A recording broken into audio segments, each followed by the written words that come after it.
The question of center-state relations is crucial to the preservation of the unity and integrity of India within the framework of its linguistic, cultural and other diversities.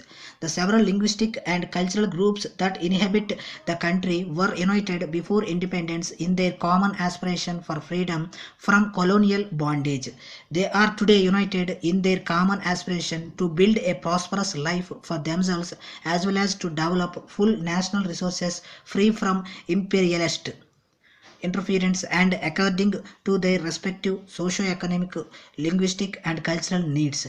The struggle for realizing these common aspirations makes it incumbent on the governments at the center and the state, the political parties and the people at large to recognize the need for unity in diversity.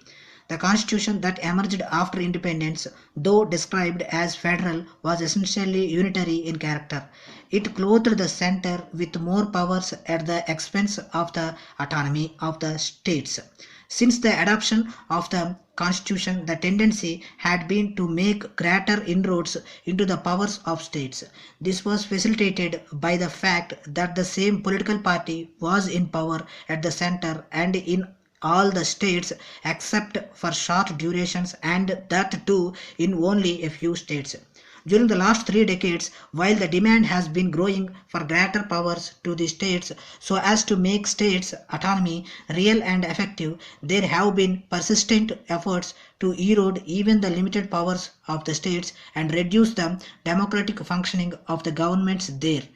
The right of the people to manage their affairs even within the limited sphere allotted in the state's list of the constitution has been sought to be reduced to a farce.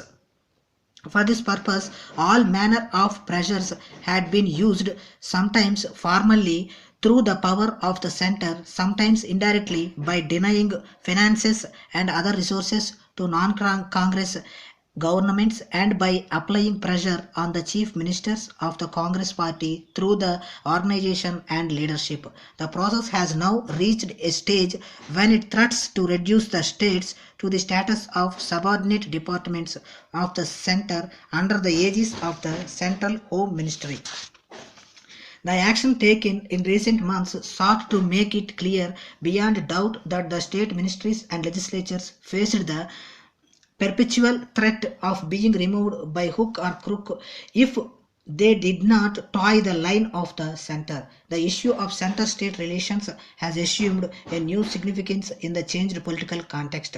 Different parties are in office in the different states and in the center. This is a welcome departure from the one-party authoritarian rule of the Congress. It is a part of the democratic aspirations of the people that federal principles should be correctly understood and applied so that this multi-party democratic pattern may survive. In a country like India, with such diversities in race, religion, language and culture, national integration can be achieved only through conscious voluntary efforts. Devolution of powers may help ward off vociferous tendencies instead of encouraging them. A strong and unified India can only be one in which the democratic aspirations and the distinctiveness of the people of the different states are respected and not treated with disdain. We are definitely for strong states, but on no account do we want a weak center.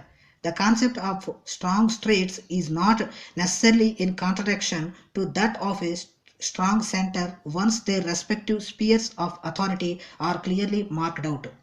To protect states' autonomy, suitable amendments should be made to the effect that the legislature of a state should have exclusive power to make any law with respect to any matter not exclusively within the jurisdiction of the center, as against the present provision which reserves this right to Parliament.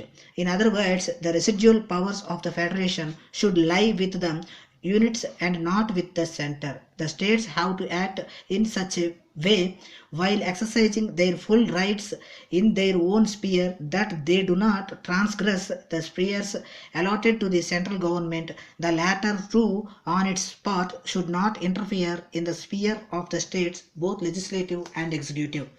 While enlarging the scope of the state's sphere, we must also try to preserve and strengthen the union authority by subjects that could be carried out by the union authority and not by any single state, such as defense, foreign affairs including foreign trade, currency and communications, and economic coordination. The role of the center should be one of coordination. In areas such as planning, fixing of prices, wages, etc., the center may not only coordinate but also issue general directions. In the matter of planning and economic coordination, however, the center will have to conform to the general guidelines laid down by the National Development Council, in which the states will have representation along with the center. At the moment, neither the council nor the planning commission is specifically referred to in the constitution. This lacuna may be closed by introducing a separate provision which should also state clearly that the consumption of the planning commission will be determined by the National Development Council. Loans and grants for developmental purposes are now the prerogative of the Planning Commission. It is thus important that the states have some say in the manner of operation of the Commission.